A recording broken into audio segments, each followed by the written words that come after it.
Science Podcast, where it's all about the monster. We are a creature feature podcast about monsters and why we love them. I'm one of your hosts, Joe Praska, and with me is... your other host, Khalid Hussein. What's up, Khalid? What up, Joe? How's it? Yeah, you just threw it right back at me. Thanks. Sorry. No, I'm not sorry. What's up, Joe? Not much. I'm really excited. I'm just really excited because we are breaking into a brand new series on the podcast here. Just like we did last year with our Xenomania series, we are starting a deep dive, except this time it'll be about our favorite kaiju. We are starting a series called KAIJUBILEE, which is a celebration of one of cinema's greatest giant monsters, Godzilla, in honor of his 75th anniversary. I am super stoked. Aren't you, Khalid? I'm so stoked, and honestly, I'll say he doesn't look a day over 70. Like, right?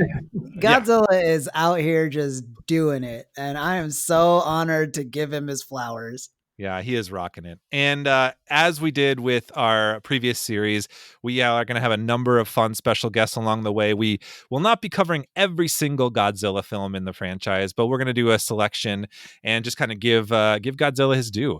And I'm excited to quickly bring in our very first guest for this series, Dr. William Tsutsui, who is an award-winning historian, teacher, public speaker, media commentator, and current president of the Ottawa University.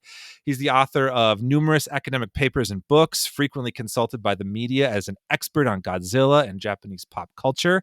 I saw him he's on the History Channel, CNN, NBC Nightly News, NPR, BBC, had quoted in countless publications from the New York Times to Vanity Fair. Welcome, Dr.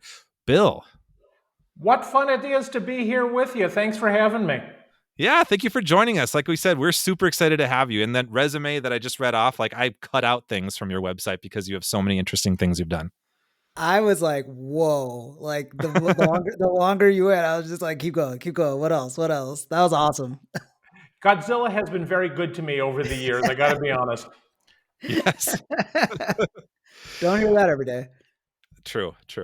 Well, I want to right away. I know my normal guest questions that I ask all our new guests, I feel like the answer to both of those would be Godzilla in some respects for you, but I'm going to ask them anyway.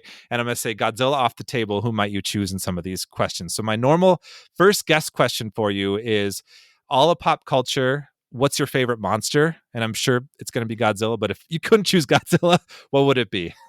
Okay, I'll stick with kaiju, even if I can't choose Godzilla. Love it. And I would say, in terms of favorite sort of scariest monster, I would pick the monster in the 2006 Korean film, The Host.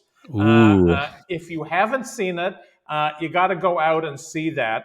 The monster is this kind of beaky tadpole thing that can run surprisingly quickly on dry land. And there is one scene near the beginning of the movie where the monster runs through a park and just starts tossing people and eating people and gets in this trailer and chows down. And it is terrifying. Generally to me, kaiju are sort of half scary, half funny. The Host is all scary. That's a great answer. We love The Host. That was our very first episode we did on this podcast. Is that right? I got to go back and listen to it. Going back to the first one's it's a rough one, but it's fun. Yeah, we loved it. So then second question for you, what would you consider yourself most geeky about? Again, this might be Godzilla for you as well, but if there's anything else, this is your chance to share it. I've been sort of serially geeky my whole life, and I honestly would blame that on baseball cards when I was growing up, which was something I could collect, lots of data on them. I got into it from that point. Then there was Star Trek. Then there were model railroads, Pokemon Go, you name it. I've gotten into a lot of things over the course of my life. I feel like that's relatable for us, myself and Khalid. I'm a big Star Trek fan myself also. I also have a other podcast that's Star Trek based, so also very geeky. Yeah. I admire you and envy you, by the way, on that. So Thank you. So I wanted to ask you before we dig into Godzilla specifically, just a little bit more specific questions for with your work and what you've been doing. So Khalid and I both listened to your interview on NPR, which we'll link in the show notes. You talked about kind of growing up here in the U.S., one of the only Japanese Americans in your community, right? Which I think you explained feeling very isolating. and discovering Godzilla at like 8 years old, which I found relatable because I watch a lot of movies way younger than I maybe should have. But like I watched lots of like monster and scary movies back then. But did you find like watching Godzilla like as a child, like in this kind of setting in this community, was like a bridge to a greater community for yourself at the time, taking kind of an edge off that isolation? You know, it's funny. Very few people think of Godzilla as an ethnic hero, but he was to me. So, growing up in a small town in central Texas with two Japanese American families, I had nothing to relate to in Japan that was positive, at least. My classmates all knew about Pearl Harbor, and if the subject turned to that, you know, it didn't turn out well for me in most cases. I was a chubby, weak kid and ended up getting beat up pretty often if something like that came up. But I remember seeing that first Godzilla movie and thinking, boy, this is cool. First of all, I want to be the monster. Who doesn't want to be Godzilla, right? I want to be big and powerful and, you know, knock down skyscrapers and make chemical plants explode. But Godzilla is something about Japan that is cool. And amazingly, my friends thought Godzilla was cool too. And so all of a sudden, I found an identity. And for years, my best friend and I, he was King Kong every recess. I was Godzilla. We'd roll around and have a bundle of fun. I love that. That's great. So was that just kind of that just set you on the path to becoming like the Godzilla expert? Like I think in the interview they call you Professor Godzilla. Like was that like how you were you always planning to become like this academic expert, or did that kind of like did you find your way back to it? You know, Godzilla was just always there in the background of my life. Godzilla is like my oldest friend in some way, as weird as that may sound, and as sad as that may sound, honestly.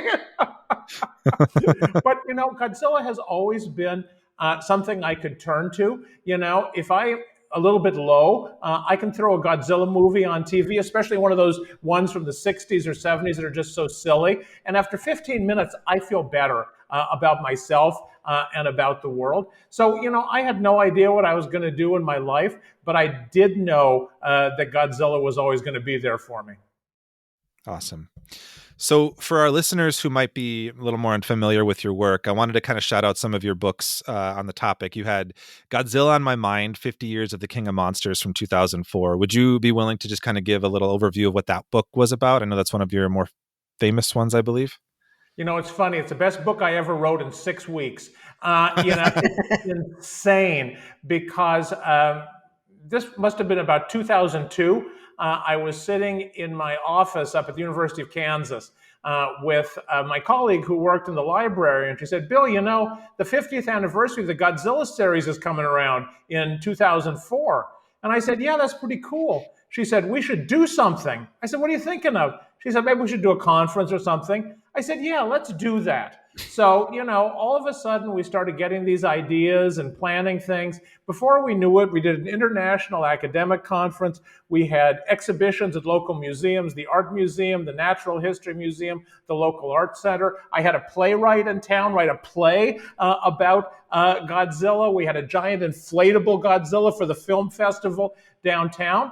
And as part of this, I talked to an editor at a publisher who I knew happened to be a fellow Godzilla fan. And he said, you know, hey, Bill, why don't you, as part of this, publish your conference papers with me? And I said, that's great. You know, we'll put those conference papers together and we'll publish them. They called me back in a few days and said, Bill, we've been thinking if we're going to publish that edited collection, it'd also be great if we published a book celebrating 50 years of Godzilla. And we were thinking of getting, and he mentioned the names of a couple famous journalists who worked on Japan. We were thinking of getting one of those guys to write us a book on Godzilla. And I said, what do those idiots know about Godzilla? I know everything about Godzilla. I should write that book. And he was not convinced at the beginning, but he said, well, here, let me tell you, why don't you write me a few pages and I'll show it to my editor. So I sat down one afternoon and I wrote what became the introduction. And the introduction, I'll be honest, is the best part of the book. You know, it's about my personal experience dressing up like Godzilla when I was 9 years old. And so I wrote that for him, sent it to him. He called back and said, Bill, my editor and I are sitting in his office laughing. Go ahead and write the damn Godzilla book. And so over the next 6 weeks, I did. We got it out in time for the 50th anniversary. And one review described it as a love letter to Godzilla. And that's really how I feel about it. It's not terribly academic, but it does have a lot of history in it, a lot about Japanese culture and so forth. But it's basically about my relationship with the monster, all the movies, and then all the culture that grew up around Godzilla, being a fan, remakes of Godzilla movies internationally, and so forth. And so, what's amazing to me is, it's 20 years old now. I still get emails all the time from people who say, I love the book, or very often, my 10-year-old kid loved the book, and tell me more. So it really has been a great way for me to express how important the monster's always been. Yeah, that's so wonderful to hear. I think that the way you describe it's like not necessarily fully academic, but like your kind of relationship is like perfectly up the alley of us and then our listeners, because that's kind of like our shtick is like why we love monsters, right? And it's what's the psyche behind that? It's fascinating. It's kind of fun. Your other book, one of your other books, you have many books, you wrote was in Godzilla's Footsteps, which kind of looks at the influence of Godzilla has had on other Japanese pop culture and icons and stories. Would you say, or could you share just a few highlights of some like non-Godzilla yet Godzilla inspired perhaps movies or stories you'd recommend? One of the things I love about Godzilla is the way in which, Godzilla, of course, was inspired by King Kong originally. So the original idea for giant monsters running loose in cities wasn't a Japanese one. But now when most of us think about that genre, we think about Godzilla. I think, what's fun is to see the ways in which people around the world have taken the model of Godzilla and run with it in the decades since. Some of which I think are pretty good jobs. The Host is a great example of that, I think, and some of which are just among the most downright terrible movies ever made by humanity. Reptilicus, whoever thought a Danish giant monster was a good idea, I've never seen another Danish movie, and I don't think I ever will, because I'm scarred from watching Reptilicus, because any nation that came up with the idea of a dragon-like monster that vomits acidic green slime probably shouldn't be making too many films. Wow. Yes. Nice. All right. So avoid Reptilicus. Point taken. unless you've had a few beers, in which case Reptilicus is good fun. Okay. Yeah. Bad but good. Are there any books or works or like pieces of research that you from your catalog or kind of like your career that you'd like to shout out that listeners might be interested in? One that I think goes well with Godzilla on my mind is a book called Japanese Pop Culture and Globalization, which really looks at the broader phenomenon of the way in which Japanese pop culture became probably second only to Hollywood, the most globally accepted pop culture in the world. What's amazing is that Japan, which has a language that's incredibly difficult, that very few people around the world speak, a very distinctive culture, came to be so beloved of so many people. And that book really looks at how that happened. And in that story of Japanese pop becoming, this global phenomenon, Godzilla was incredibly important. He was a pioneer that really began to introduce Japan to the world in a positive light after World War II. All right. Well, I will definitely link that one too as a recommendation. Thank you for answering all those questions, by the way. We are here, though, today to discuss the original 1954 Godzilla film. And before we dig into it, Khalid, would you want to hit us and our listeners with a brief synopsis of the original story? Yes, it'll be super brief. It's from our homeboy Google, and it goes a little something like this.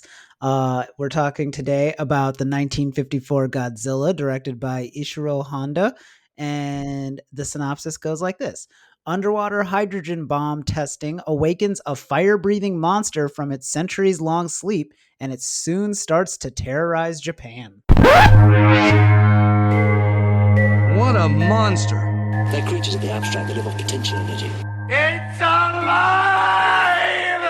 Boy, Yeah. you know, that's like barely one sentence. Okay. Sometimes it's real abrupt. Right? These synopses are interesting. Every time there's always something. Yeah. All right, before we dig into it, I wanted to go into a little bit of background about the movie. And Bill, this would be a great time if you have, I'm sure you have other insights to pop in, but I was reading a little bit that this movie kind of came to be in the wake of a failed Japanese Indonesian co-production about like a love story during the Japanese occupation of Indonesia, I believe. Yep. However, that fell apart, and it was kind of on the plane ride home that some of the producers kind of came up with the idea to do kind of a giant monster film. And that was sort of the inception. And so Toho was going to go a completely different direction with a totally different kind of movie, and then went this way with it kind of by chance. And yeah, I think that's what I thought that was kind of interesting.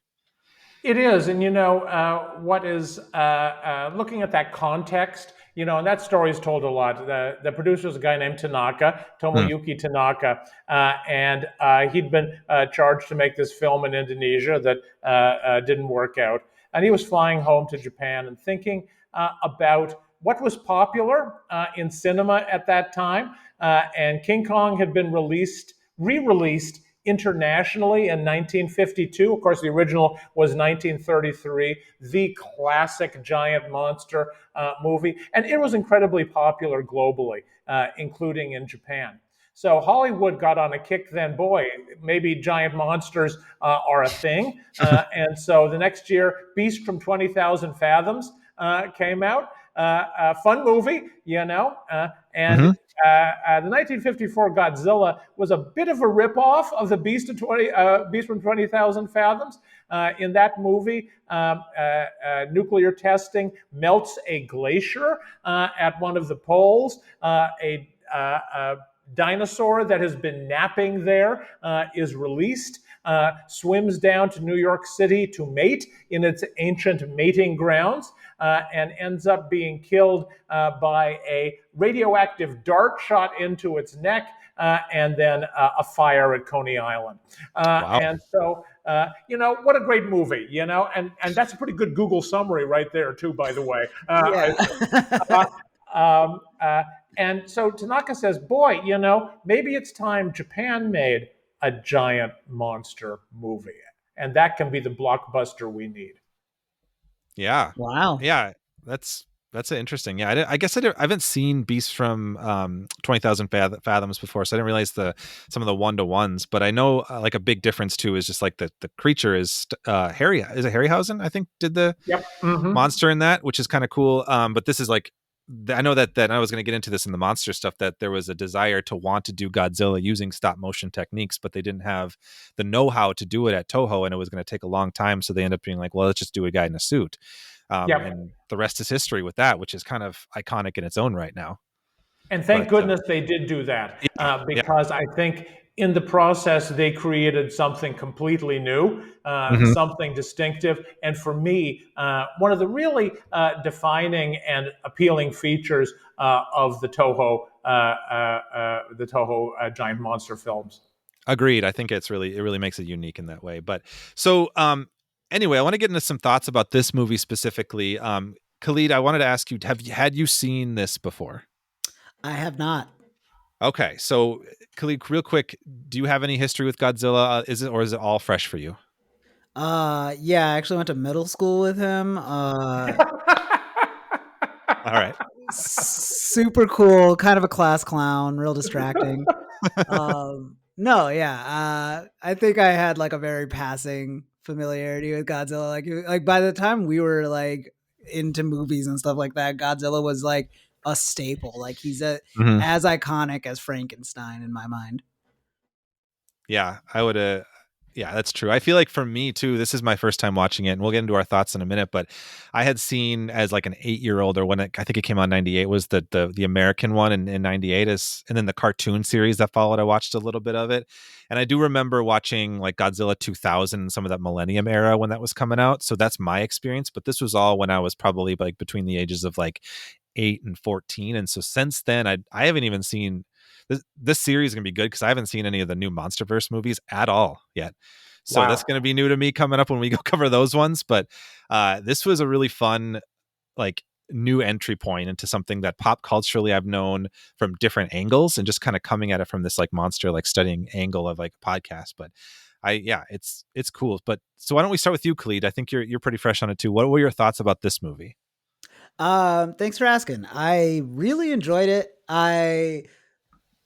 I guess I wasn't really sure what to expect going into it, because what's interesting about like when we watch like something like this or Creature from the Black Lagoon is that like, and most of the other time when we're watching these kinds of genre movies, we're talking about tropes.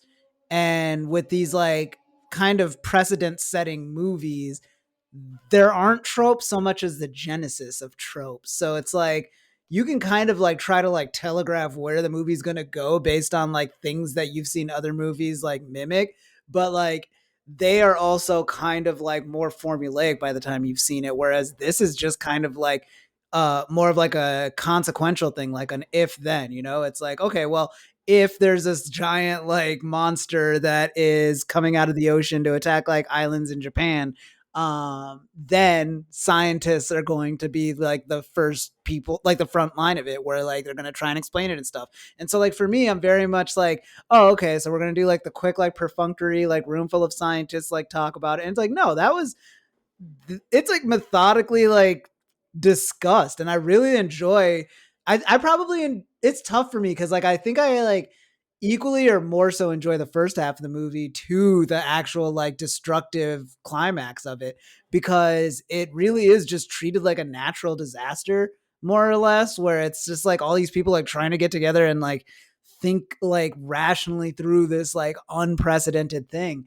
And I just found it like so fascinating. I really just that like that summit that they have is like such a great scene of it's not like and it's not like the trope that we see now where it's like you just like everybody just knows exactly what it is, or like the theory is like so dead on, so much as like, yeah, that's fair, like you found some like smaller life forms on it and then you studied that and that's how you figured out it was radioactive. And even now like you're like, I don't know, I'm still formulating my thoughts on it. I watched it earlier today, but I say all that to say like it's really cool to see a movie that like tackles all of this stuff with like monsters, but it feels like you along with them are like figuring out what a monster is for the first time, you know? So that's really awesome. And yeah, beyond that, we'll get into the effects work and stuff like that. But yeah, like that third act when it's just like going through Tokyo, like wow, just wow, truly. Like some shots, I was just like, I like rewound it. I was just so impressed. But those are my initial thoughts. What about you, Joe? I mean, I think I agree with you. It's a really cool experience to watch this. Like, again, like you're saying, those the genesis of those tropes and all that. But I think that given like the franchise that since spawned from it and some of the entries that I had seen already as a kid, like there's an element of some of the movies where it's like, let's take these monsters and just throw them at each other, and it's this battle and these fight scenes, and it's kind of like, you know, smashing your action figures together. And I know that's an oversimplification, of course, but like going back to watch this original film, like it's almost a little surprising to realize just how sobering and somber it really is. Like it's very earnest and does lots of good, like rich discussions that are just married really well with the genre elements of it, like which is the kind of horror and sci-fi that I love, like how they can like intertwine like really like rich commentary with some really like fantastical pieces. Really loved the scientist character. There's a Serizawa. The name, they say it fast, so I'm not sure if I'm saying it correctly, But I thought that was a very fascinating character. Like he has this look of like a very old school traditional mad scientist, but like he's this really tragic and sympathetic character, kind of like an Oppenheimer almost, actually, to like take it to a different way to look at it. I'm sure there's, because there's commentary in the bombs and all that, but like he's the one to give the most breath to the fear of the man-made weapons of mass destruction, provide like all these interesting points to the overall themes. It's really cool. Like the characters, like I know like sometimes in these kaiju films, like the human characters, you're always like, oh, move those away so I can just see the kaiju fighting or kaiju destruction. But like I thought the human characters were all very fascinating, especially him and the archaeology professor, Emiko. I think she was very cool. I would have liked to see more of her relationship with Serizawa too. I think there was a cut scene that would have described it more, but like their relationship was fascinating. So all of that was great. And just, yeah, like I mentioned, the somberness of it. Like there's that sequence with the mother cradling her children. She's like, we're going to go join daddy. God. Like that I was like, Jesus, this is dark. Straight out of Titanic, man. Right? Yeah. But yeah, needless to say, it's a great movie. Like I got the Criterion Blu-ray version of it, which is, I'm like so glad I have it now. Like this is a movie that just, yeah, it needs to be preserved in that regard. But Bill, let's bring you in here. Like I know I'm sure you have history with it, right? Just kidding. I think I've seen it like 150 times, frankly, Yeah. And yet I can still watch it, and so I'm so interested hearing you talking about seeing it for the first time, because I don't know what your experience is, but often when I watch a classic or a pioneering work, like you said, Khalid, you've seen it interpreted by so many other people so many times in the subsequent decades. It's a letdown to see the original. I look at like Sid Caesar or Jackie Gleason. I'm like, these people aren't funny. I've heard all those jokes 1,000 times. But with Godzilla, you can really appreciate this was something incredibly sophisticated and incredibly creative that these people did, and they did it on a shoestring budget, and they made that movie in like 3 months, start to finish. It is pretty darn incredible that it holds up 7 decades later and can still be moving now. You talk about the scene with the mother. The scene for me that always has tears in my eye is at the very end when the monster dies. I get choked up even having seen it 150 times. That the monster is a victim too, right? The monster didn't ask to be irradiated by the H bombs. The monster was angry and took it out on Tokyo, but in the end, the monster ends up dying and not being understood or appreciated. I'm glad you brought that up, because that was something like a specific point that I brought up, like the idea that there's much of this that's like Godzilla is this kind of natural force of destruction, like this metaphor for like the H bomb, the atomic bombs and all that. But there's also this like competing element that Godzilla is just as much of a victim of these bombs as well. And I think that's a really interesting piece of it. Like he's also like this tragic character in a sense, like he's kind of just doing what he does as a creature, like coming upon like, oh, what's this obstacle in my way, and I'm trying to get food, and I was disturbed from my rest by these constant bombings or these constant H-bomb tests and all that. Like that, I don't know, I was gonna say, like, if you wanted to speak more on that, like the idea of like Godzilla as a tragic character.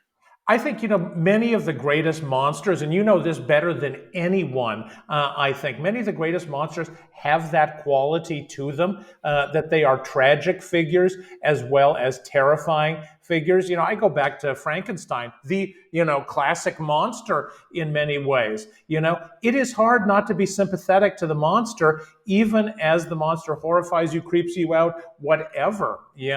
This is a creature that's trying to find its way and find its meaning. And Godzilla is exactly the same. And I think that's one reason that original movie still speaks to us. And I think when we talk about the special effects too, I think the guy in the rubber suit underlines that effect. Both are very great points. I just wanted to interject and say, like, I also was surprised watching this, because I really thought, like, I'd always understood like the Godzilla metaphor of like it's kind of a stand-in for what Japan went through with the bombs, and so I was surprised to realize, like, within this metaphor, there's also just an actual like weapon that's like equal to the atomic bomb, which is like the oxygen destroyer? The oxygen destroyer. Yeah. So that to me was like completely new. I had never before, when people talked about Godzilla, talked about the oxygen destroyer, and I thought I was like so fascinated by that, because it's like, we come from like a time now of just big budget blockbuster action movies, and it's always like some Godzilla level threat attacks, and the solution is a MacGuffin, some doohickey or whatever, and it's almost never remarked upon that like the kind of weapon that would be strong enough to take out a Godzilla is probably going to do a lot of damage to everything else around it too. And like what they're really trying to say about that, you know what I mean? It's like, it really is just kind of like a chicken or egg thing, but with like destructive forces, it's like, when you talk about like Godzilla as like a tragic figure, I feel like the real tragedy is like we're so terrified of this thing just existing, because that's all Godzilla's doing in the beginning, is like arguably it's just existing, in the same way that like when we walk around and like step on an ant, like it's a problem for the ants, not a problem for us.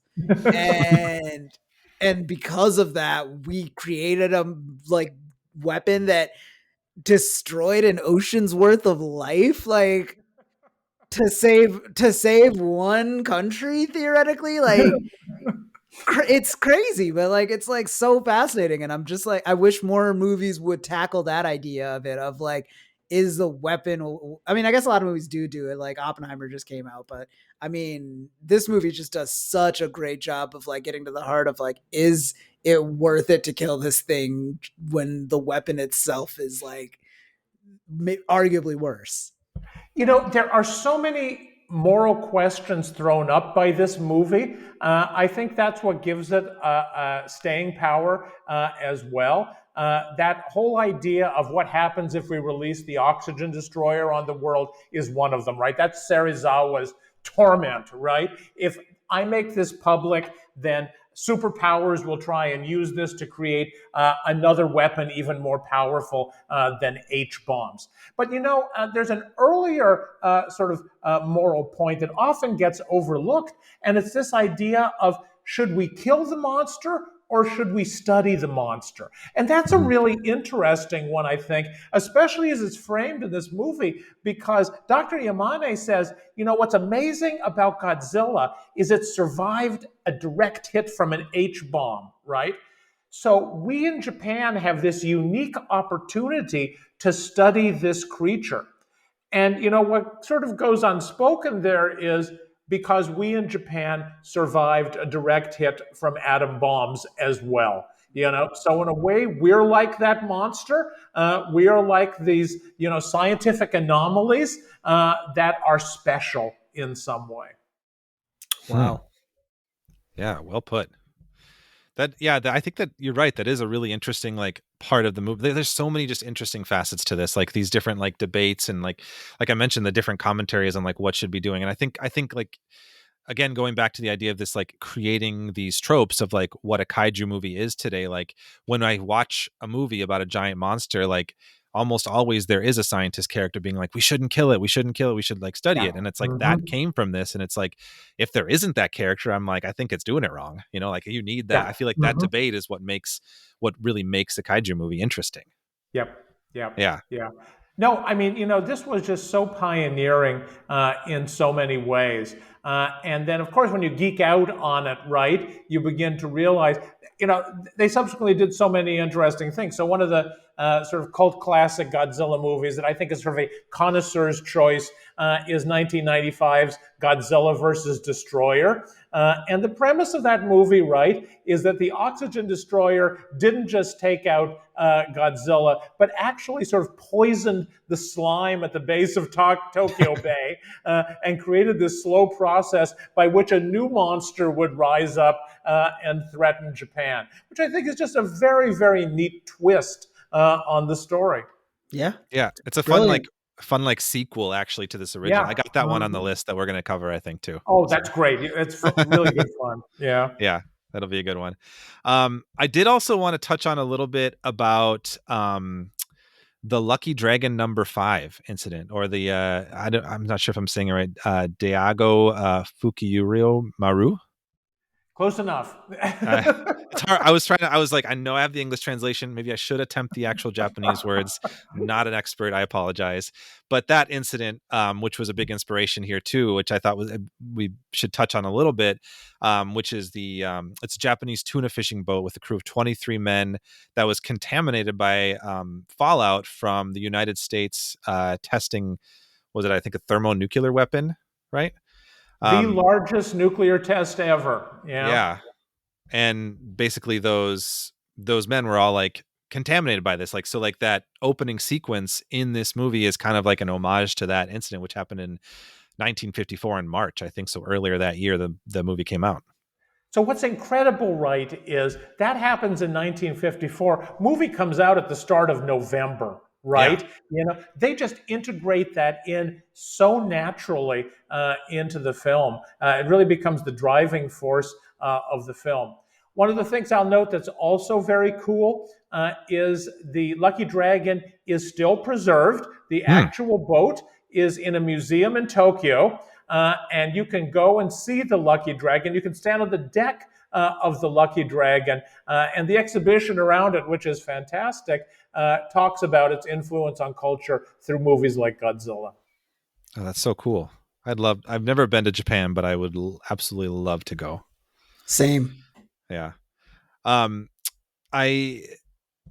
With that, like the way that this movie like incorporates like actual, and like I knew there was this metaphor for like the atomic bomb testing in the movie. What I didn't really realize going into it is just how much of it's not subtext, how much of it's just like the text of the movie. Like they're actually saying the words like atomic bomb, H bombs, like using those words in it, and like they're actual like these real world elements. So I didn't know it was like that overtly like, you know, social political like commentary.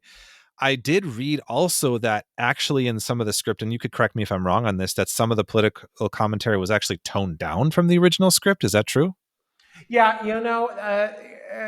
the filmmakers were trying to walk a very fine line here because movie making was very regulated in Japan. Censored might be going a little bit far, but you really had to get permission from this body in the film industry to make a movie. And they were very sensitive to overt criticism of the United States because Japan, of course, was less than a decade from the end of the war, only a couple years after the end of the U.S. occupation, and Japan was really dependent on America for protection during the Cold War, economically at the time, and nobody wanted to tick Washington off too badly. So I think one of the really clever things that Honda and Tanaka did in making Godzilla is there clearly is a theme of anti-Americanism in here, resentment against America, both for Hiroshima and Nagasaki and for the Lucky Dragon incident and this ongoing Cold War arms race. But it is never said quite that boldly. You can read it in there and you can tell. I think that it's really interesting now seeing the Oppenheimer comparison. I don't think they were thinking about Oppenheimer when they made it, and yet it's hard not to see Oppenheimer, Serizawa, and then what does Serizawa do to atone for his discovery that Oppenheimer does not. Yeah, that's fascinating. Absolutely fascinating. In terms of like political commentary going the opposite way, I did want to kind of touch briefly on the recut and re-edited 1956 Americanized version of this, the Godzilla King of the Monsters. Have you seen that? Oh, not 150 times, maybe only 75 or so. Rookie numbers. It pains me actually to watch it, and yet I admire it because it is very cleverly done. Yeah, I was reading about it. I didn't watch it. It's basically they re-edited it. They had Raymond Burr as an American reporter visiting Tokyo as like the lead in this, and they had like body doubles to stand in with the cuts to make him in the movie. and they cut out some of a lot of the political stuff, right? But Yeah. it sounds like it's an interesting thing to look at in just like cinema history, like how they were able to do that. But it seems like it does kind of bastardize all of what Godzilla did. You know, it really is a great thing to watch a double feature of that, and then What's Up, Tiger Lily, Woody Allen's film about this redubbed version of a Japanese spy picture. To see the way in which this is the American way. Hollywood, just takes any material it gets and slices and dices and makes what it wants out of it. But they did a really nice job, I think, actually in many ways with Gojira, in terms of, they didn't want to subtitle it because they knew kids would want to watch this movie. At the same time, they didn't want to just dub it because that does make it cheesy no matter what you wanted to do. So this middle ground of re-editing and putting in Raymond Burr, I think, produced something that appealed to broad audiences in the United States. It was very successful at the box office. And even though the political message was lost, I don't think American audiences, frankly, were ready for the political message in 1956. And so, the commercial decision was the right one and ended up making a very interesting piece of movie making as well. So it sounds like you're very kind to it. That's nice to hear. But yeah. I do like that. So kind to the 1998 TriStar. If you want to get me riled up, we'll talk about that one. Oh yeah. That's the Broderick one, or that's the Broderick one? Yeah, the Ferris Bueller one. Yeah. Okay. Yeah, I haven't seen that since I was a kid, so I'm very excited to get to that one. Same. Yeah. I will say I do like it's always interesting to me, like these limitations of like, there's only so much you can like say politically, even in such a politically charged movie. It makes me think a lot of like Black Panther, when that came out, and like what like Ryan Coogler was trying to say is like, through ostensibly the villain of that, and like what it says about like just like imperialism or colonialism in general. And how, like the overlap there, and this idea of like being able to communicate like really complicated and sometimes just outright like anti I guess fascistic like mindsets, like through genre. Like it's always cool to me to see like how people work with those constraints. And that's one of the beauties of having a monster in a movie, because a monster can do things and show things that you wouldn't get away with otherwise. True, very true. Yeah, great points. I think that speaking of monsters, we should get into the monster of it all. Before we do that though, I did want to say one more point for just as movie discussion here. The quote at the very end that I found interesting was when the professor, he says, quote, "I can't believe that Godzilla was the last of his species. If nuclear testing continues, then someday somewhere in the world another Godzilla may appear," which, as we know, that happens because there's 38 films now, right? But it's interesting to me because I don't know what the intent was with that line. Like, I feel like it was probably to put a button on the nuclear themes of it all. But It's just interesting how it reads today in our franchise cinematic landscape. It's just like, it sounds like that's a line you'd throw in to make a sequel, or like just tease a sequel or to start a franchise. And I don't know if they actually, that was what their thought was, but it's just like interesting how like now I would read it that way. Back then, probably not. It is interesting to put oneself back in that time and see, was that something new then as well? So audiences weren't jaded yet at that moment. Of course, when Gojira was so popular at the box office in Japan, they started making the sequel like immediately, like the next day. Yeah. And that sucker was out in 6 months, so they wasted absolutely no time. Now, though, what you say is right. At the end of the most recent one from Toho, Godzilla -1, at the very end, there's sort of a pulsing bit of Godzilla that hasn't been obliterated at the bottom of the ocean. And you'll sort of roll your eyes and say, oh yeah, there's another $15 you'll get out of me for the next movie. But I honestly don't think that in Gojira, I think that line really was meant to be a warning for audiences rather than a come on for the next movie. Yeah, that's kind of what I thought too. It's so interesting because just like like that line, reads so differently if you're Yeah. putting it in a modern film. Yeah. Yeah. Yeah. So I think we should dig into the monster effects and the monster work of this all. But do you guys have any final thoughts you want to talk about the like story, overall movie of it? This movie continues in a beautiful tradition of warning people to stay away from the ocean. Let us never forget that valuable lesson, even like 50 years later. Yeah, I don't know how many different ways people have to tell us, but stay away. Great point. Don't go in the basement. Don't look under bridges. Don't go near the ocean. Yeah. Yeah. It's really simple. If we can take anything from 80 some episodes of Frankenstein's podcast, that's what we've learned. That's the only thing I allow myself to learn. All right, Khalid, should we monster? Let's monster. Cool. All right. First off, I wanted to bring up the name Gojira, which I didn't know this. I thought was interesting, is a combination of two Japanese words for gorilla and whale. So it was originally supposed to be like a gorilla whale, and definitely.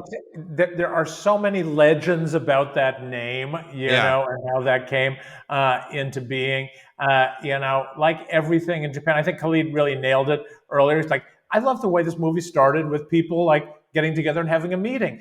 Everything in Japan comes through a committee at one point or another. So I'm sure there was a committee that came up with, a gorilla whale and thought that sounded really cool. Yeah, I bet. And I think that it sounds like they might have come up with the name before the actual creature design. I read that there was a early design where it was going to be like a giant octopus, possibly. Then when they're actually starting to like put together the monster itself, like there was multiple rejected designs before they kind of settled upon what they wanted. And like I mentioned earlier, it was originally supposed to be stop motion, but that wasn't going to be feasible. So they kind of went with the miniatures, and the term that I learned from research was suitmation, which I like that quite a bit. Yeah. Yeah. Actor in a suit. So, but anyway, so the design we get, the sculptors and the designers kind of base the look on the looks of a T-Rex and an iguanodon with some stegosaurus thrown in, like the fins and the spikes, it seemed like. I got some other information about how they came to create the suit, which sounds like this original suit might be, and I haven't done a whole lot of research, the most cumbersome of them all. So Godzilla in the movie is said to stand 165 feet tall, which was just high enough to peak above the tallest buildings in Tokyo at the time. The creators of the suit created a costume that was about 6.5 feet tall, which, according to the Wikipedia, actually is 1/25 of Godzilla's height. Ultimately, they built a frame for the interior of the costume out of thin bamboo sticks and wire, and over that they applied a metal mesh and cushioning to bolster its structure, and finally came coats of latex that were melted large chunks to stirred by hand and to frame the costume. So numerous coats of this molten rubber were applied, and then strips of latex glued on to create the scaly hide. And so that original suit weighed over like 220 pounds. And there were two people, it seems like they had to put on the suit in the original one, which the names I got, Haru Nakajima, who was a young actor and stuntman, and Katsumi Tezuka, who was a teenager, a younger person. So both of them were adept at martial arts and were chosen for strength and endurance, because being in there, it sounds like, was so hot that, like, I think some of the actors would faint in multiple occasions. And in one statistic I read, I think this was from the IMDb, they said like almost like a full cup of sweat would have to be drained from the suit at certain times too, which is absolutely insane. And I think the suit wearers deserve all the props for this. Yeah. Yeah. I mean, you could imagine how hard it was to get around in this suit. And yet when you watch the movie, I think it captures well how a huge monster like this moves in this sort of slow, cumbersome kind of way. Yeah.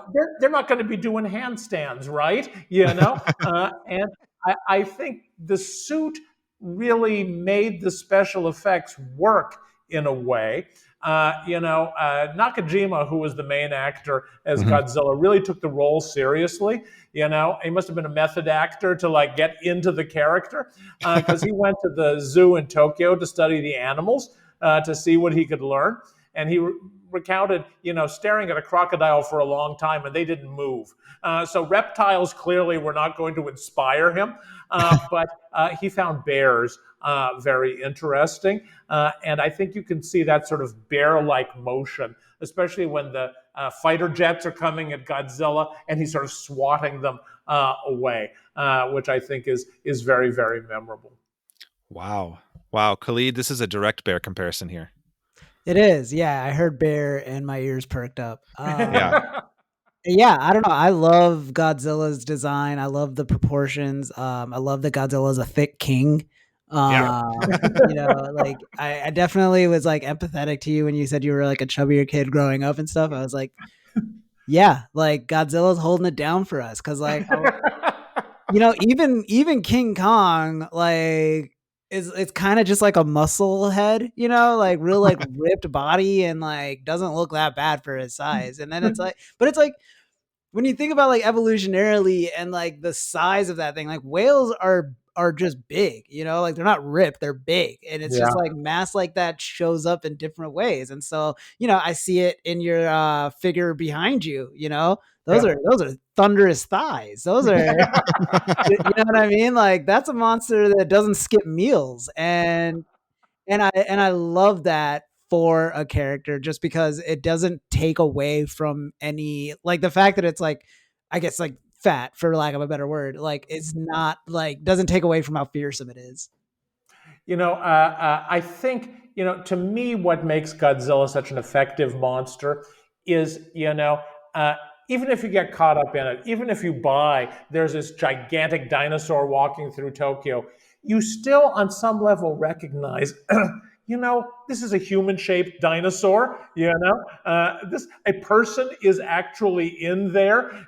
It's upright. It's got the two legs. It's got the big arms. This is a human on some level, and I think that helps you relate to the monster. And I think through the decades, that has helped children in particular see themselves as the monster. It helped me, I think, when I was 8 years old. And if you watch kids watching Godzilla movies, you realize they immediately want to act like Godzilla.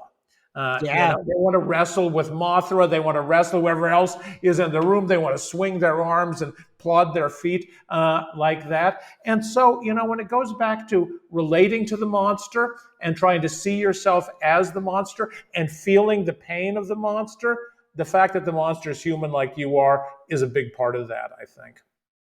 Very well put. Yeah, agreed. And like you said, like you can kind of see the person in there, and it's just there's just something like powerful about the fact that it is this guy in a suit. And I think like again, like that maybe the stop motion, if they would have tried that, wouldn't have really had. And then the fact that just kind of makes has this timeless quality to it. I also, speaking of relatable, there was this like great sequence when Godzilla's walking through Tokyo, where he like the clock tower. Remember that part? And oh yeah, like the clock tower like rings or something, and he just like looks at it and just wrecks the clock. And I was watching it with my wife Nicole, and she was like, "It's relatable. It's like when your alarm goes off, in the morning," which is perfect. It is so funny the number of times I've seen that. I've never thought about that, but I love it now. That is going to stick in my mind. Thank you. The original snooze. Yeah. Yeah, exactly. That was great. I also wanted to just one interesting thing about like this kind of like walking through, destroying the model buildings and stuff. The breath, right? The Godzilla's breath in this. It's not fire breath. How would you describe that, Bill? It's sort of a radioactive ray kind of thing. Yeah. Yeah. He's able to melt the electrical poles, all the stuff, right? Yeah. Yes. Mm-hmm. And I read that was because they actually sculpted those out of wax to kind of like create that effect. I thought that was super interesting. Isn't that cool. Clever? Yeah, all super of this, clever. Is amazing. The kind of, first of all, just the amount of labor it took to build the sets, the miniature cities for this, it is mind-boggling to me because it looks remarkably good. Mm-hmm. I liked how the scales lit up. I didn't know that came from the original. I thought that was like something they added later on because I've seen it. Like I think I saw Godzilla versus Kong a couple years ago, and like that's a big part of it is like it charges up that way. But to see it in this, I was like, oh wow, they were thinking about it that far back and like taking the time when like animating something like that probably took a while. Like to hear they did all of this from start to finish in 3 months with that involved is crazy. Yeah. It's pretty cool, and I think that's part of the staying power of the movie. They created these things you can geek out on, and that others have tweaked over time, but you can't really improve upon it. Right. And speaking of just amazing from the original is the iconic like roar, right? Oh my gosh. The sound and learning how that was created. Again, another like really scrappy, cool thing. Like they were trying to find different animal roars. They couldn't find anything that just feels like, monstrous, alienish enough. But they used a contrabass, double bass, which was struck upon. This is like really low sounding instrument, and then they use like a rubber glove. I think they loosened the strings and used a leather glove up the strings of this contrabass to make that sound for his roar. Record it, and they played it back. I think at a reduced speed. That is this kind of like iconic wail, right? Very iconic. And, just so clever, These people had no resources. Japan was a really poor place in 1954, This was like, not even a B movie budget by Hollywood. This is like a Z movie budget by Hollywood standards at the time. They spent no money on this. And it's funny, even, it's like that when we talk about Godzilla -1 today, they made that whole movie in Japan for less than the catering budget, on a big, Hollywood production right now. They're just used to doing things very economically. And when you're doing it like that, you can be incredibly creative sometimes. Totally. Yeah. I think that leads to like the scrappiness of like coming up some really unique and clever ideas that become, part of the industry later on. Yeah. Yeah. So I feel like honestly, we could probably talk for hours on Godzilla and on hours on this movie by the end of this. by the end of this. But one thing I wanted to kind of like, to put a button on the monster conversation here, I wanted to ask you guys, did you have any favorite, like either single shots or like short sequences, like framing the monster in any way? What was your favorite like moments of Godzilla in this movie? The alley shot, easy. When he's attacking Tokyo at the end, right? And there's a shot of Godzilla's foot just like taking a step. It's real simple, but like they do it in a way where like they like juxtapose it with like people running through an alley and like just jumping out the way, and it's just like just knowing what it must have taken to do all of that compared to like now where it's like you just green screen or whatever, like to really like superimpose it like that on film and everything. Just that really just stayed with me. Good choice. How about you, Bill? I go back to that scene at the end when he's underwater and he's sort of napping at the bottom of Tokyo Bay, and he sort of senses the guys with the oxygen destroyer coming, and he sort of looks back over his shoulder and he turns slowly. And I think that's just such a wonderful sort of, non-monstrous moment, And yet you can tell he's this giant, powerful monster. He's recharging his batteries and he senses something is happening. And that to me really sets the tragedy of that final scene. Oh, that's a great. You both chose really good ones. What about you? I think for me, probably going away from those two, I would say on Odo Island, when we actually first see Godzilla like poking his head out from behind that like large hill or mountain. I just thought that was really cool. Like like there's a buildup. Like we know what movie we're watching. We're watching Godzilla. When are we going to see Godzilla? That buildup to when we finally first see it is just like, it was so striking. Like the people running up the hill and being like, there it is. Like, oh my God. Like just like routine, like almost like research, archaeological, like what's going on here. And then, we're going to see the monster like right now. Like that was that was just a really cool, like, striking shot of like the head coming up from behind the mountain. I really enjoyed that. I do, yeah. When you see his head just poking over, everybody's like, "What the hell?" Right? It was a blast. Yeah, Yeah. yeah. I It love was a that. I great love introduction to him. that. Oh man. So I know we're getting close to the hour mark here, so we're going to start wrapping up soon. But I did want to kind of point out, in terms of like this overall franchise here, this movie is part of. So Godzilla is kind of separated into multiple different eras, which I've been learning more and more about as I've been kind of doing the research. And the era that this one kicks off is the Showa era, I believe. And Bill, I kind of want to ask you a little bit about this. Could you just give like us a brief overview of kind of like the different eras of Godzilla? I think there's 4 now at this point. Is that correct? Yeah, and they're still coming. So, Showa era is the classic era. Begins with 1954, that very somber original movie. But the tone of the movies changes pretty quickly. They become sort of less dark, less ominous. The monster is transformed from this sort of threat to Japan to more of a hero and a friend to Japan. And over those years, those stretch from the mid 1950s to the early 1970s, the monster appeals less to adult audiences and more to kids. And so the movies become more humorous.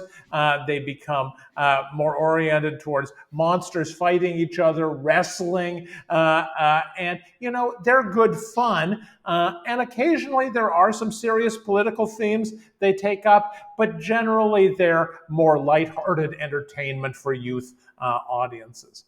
Godzilla then goes on hiatus. He gets the first of his many pink slips and is laid off by Toho for a few years. And it's actually fans that bring Godzilla back. Kids that grew up watching Godzilla, when they get to college, start holding Godzilla film festivals. And the studio realizes there's some money left in the old guy. So they bring him back in 1984 to start a new series called Heisei. So Showa was Emperor Hirohito. Heisei was the name of his successor. So in the Heisei series, the series is reborn. It's reborn with a more serious edge. So they try to go back and channel the original spirit of the movies. The nuclear theme comes back again, for instance. The monster is more threatening. They invent a whole range of new creatures for him to battle. And there's some very fine films made in the 1990s. Before we get to the Millennium Era, which, as the name suggests, is from 1999, 2000 on, where I think the quality goes up and down, frankly. There's some great films from that era, some of my real personal favorites that channel the original spirit of the monster, but in new and creative ways. And boy, they're just some big duds during that time as well. But now I think we're really in the glory days of Godzilla. The most recent films from Toho, Shin Godzilla 2016 and Godzilla -1. I think a lot of fans had low expectations with the monster coming back, but these are really some of the best over the last 70 years. And if you haven't seen them, well worth seeing. Cool. We're excited to dig into it. I'm trying to get, for the series that we're doing here, I want to get a few from each era and like kind of just see how the changes have gone. Yep. So we've got some fun ones on the list, I think, coming forward. And I also just wanted to ask you a little bit about like, how do you feel? I know we all have, I think, similar feelings on the 98 version, but the idea of the Monsterverse, the legendary one, are you a fan of like the American like iteration of it? Or do you feel like perhaps that like pulls away from like the kind of like uniquely Japanese element of it? What are your thoughts there? What I'll tell you, I went to see the 2014, the first legendary Godzilla with a lot of skepticism because I kept thinking about Matthew Broderick and thinking this isn't going to be pretty. Uh, and yet, I watched it in a giant multiplex in Dallas. It was opening weekend. The place was absolutely filled. By the end of that movie, everyone in that theater was on their feet screaming about Godzilla. That's what you want to see as a fan, right? Sure, I can poke a lot of holes in that movie. There's a lot of dumb action picture stuff in there, but they did channel enough of the original, and they did bring enough Hollywood sort of gloss to it to make a really good movie, I think. The subsequent ones have disappointed me. The most recent one, Godzilla X Kong, I laughed more than anything, and people around me were laughing too. At the end, I said, that was worth every penny, but that really wasn't a good movie. Awesome. Good to know. We'll definitely be touching on some of those as well in the podcast. Our next episode that we're going to be doing is we're going to do Mothra versus Godzilla of I believe 1964 is our plan next. Great movie. Oh my gosh. Enjoy it. Can't wait. That's going to be fun. But before we close out, we have one, we're going to pause. Khalid and I will pause on the Khalid's little bits he likes to do, the fight or flirt. We'll wait for the end on that. I think like we did with Xenomania. Sure. So save your little bits, Khalid. And we will do our final What the Fandom segment, in which we just share one or two things that we're into at the moment that may or may not have anything to do with Godzilla or monsters in general. Just something we're watching, reading, listening to, what have you, that we thought we want to shout out because we're liking it right now. And so we always let our guests go last if they need a moment to think. I usually include that in the big, my big email, but sometimes it's easy to forget. So let's start with you, Khalid. What the Fandom with you? Thanks, Joe. My What the Fandom this week is going to be the new Planet of the Apes movie, Kingdom of the Planet of the Apes. I think that it does a nice job kind of dovetailing with what we were talking about here, what with it being a remake of a series that started like decades ago, and the commentary about it has probably changed from movie to movie. I think probably in a lot of the ways that like Bill is really fascinated by Godzilla and like what the lore can say about like society at any given time. I think the Planet of the Apes movies does that for me. And I've been a really big fan of them probably since Matt Reeves took over with Dawn of the Planet of the Apes, which is confusingly the second one. But Kingdom of the Planet of the Apes, I think what's interesting about it for me is that like it might be a better Avatar movie than Avatar, in that like it really like it's so far removed from like present day humanity, and like so much of the movie is just about like this fictional like ape society and the things they do that like very much parallel Avatar, but because you also had 3 other movies that showed you like the inception of this society to then like jump several generations and do this whole new story. It just, I don't know, like we talk about like how franchises can kind of be like the death of IP a lot, and this movie really along with its predecessors does a good job of like kind of fighting that notion, or like just taking it as an inevitable conclusion and really like challenging itself to like keep trying to say something new about a very well-trod concept. And yeah, I mean, I could keep going, but like the graphics, everything about it, like I would love to do a Frankenbits one day about it, I think, because, or I guess we could just do a proper episode. It is a creature. I think so. Yeah. So anyways, I won't belabor the point because we probably will talk about it in some capacity, but Kingdom of the Planet of the Apes, so it's worth a watch. And yeah, with that being said, Joe, what the fandom with you? Thanks for asking, Khalid. Great rec. I actually am not super up on the recent Planet of the Apes. I watched the originals like on repeat as a kid, so I know a lot about the old ones, but not as much of the new ones. So I got to get on that. My fandom this week, I've been kind of interested in a blind spot of me for cinema has been like the 90s a little bit, even though I grew up in the 90s. Like I grew up with certain things, but I watched a lot of like 80s movies growing up, which is interesting. So then I've been kind of trying to go back, and I also spent a lot of my time growing up watching genre movies, sci-fi, horror, fantasy. I'm actually kind of looking back at like 90s drama and action flicks that I just never got around to watching that were kind of iconic. And I've watched several recently that have been, I thought, interesting. But one that I just can't stop thinking about, I watched a couple weeks ago and I just wanted to give it a shout out, is the 1992 film from Bill Duke, who we saw in Predator, Deep Cover, which stars Lawrence Fishburne and Jeff Goldblum. And it's just this really like visually striking, like with just lighting and colors movie about Lawrence Fishburne as an undercover cop who's like infiltrating this like drug cartel, but like it does everything that I feel like a movie doing that should do, which is like question authority, like show the problems with like this police system, and show like really what's truly underneath the whole war on drugs concept. Like Lawrence Fishburne having to reconcile like, what does any of this mean?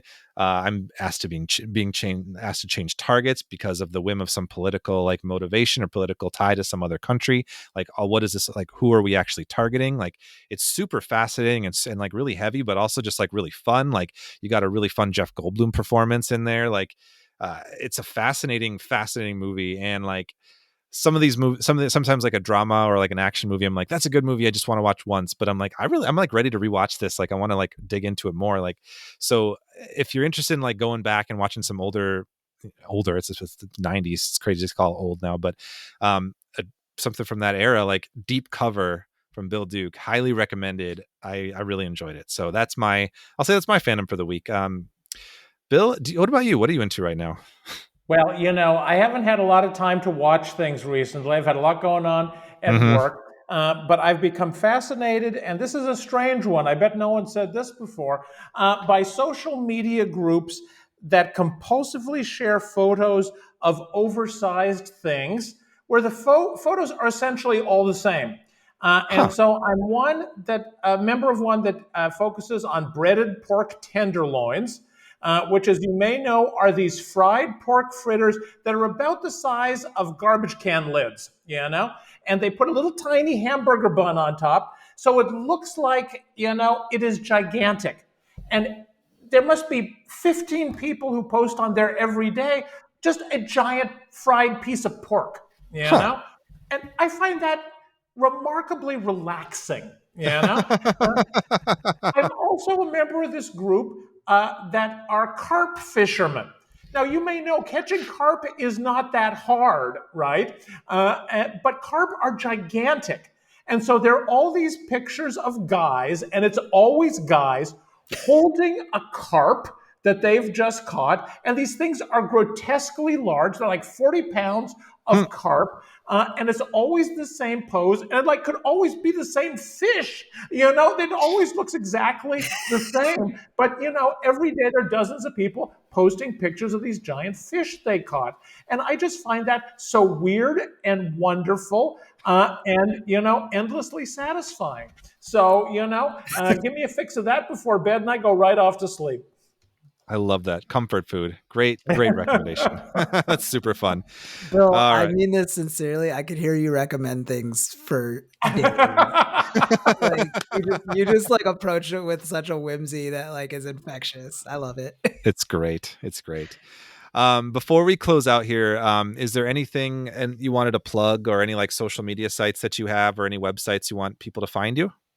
One thing I want to encourage people to do, because this is the big anniversary for Godzilla, there are going to be lots of events all around the country. I'm doing an introduction to a film series in Dallas. I'm doing another one in Tulsa. I know they've just done one in Chicago. There's one coming up in New York. If you are close to one of these and have a chance to go watch a Godzilla movie with other people in person, please do it. Because it is so much more fun to do it as a group, even than doing it, with your family, or, even by yourself at home.